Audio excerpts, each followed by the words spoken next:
रात के 9 बजे पति ऑफिस से घर आया।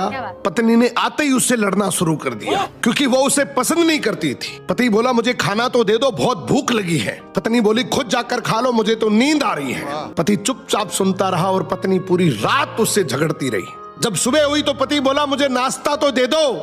पत्नी गुस्से में बोली मैं तुझसे तंग आ गई हूँ, भगवान करे तुम मर जाए। पति कुछ नहीं बोला और चुपचाप ऑफिस चला गया।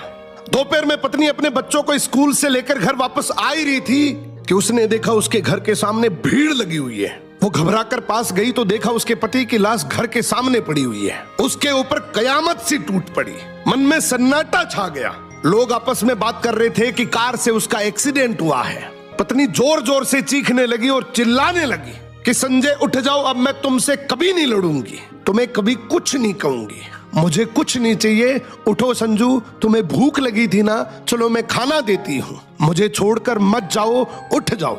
लेकिन संजय कैसे उठता, उसे तो उसकी बद्दुआओं ने मार दिया था। संजय के जाने के बाद पत्नी को दुनिया का असली रंग नजर आने लगा। रिश्ते बदलते दिखने लगे। उसके अपने उससे मुंह मोड़ने लगे। लोग उसे गंदी नजरों से देखने लगे। कुछ ही दिनों में उसका घर भी उससे छीन लिया गया। जो हिस्सा उसका बनता था ससुराल वालों ने उसे दे दिया।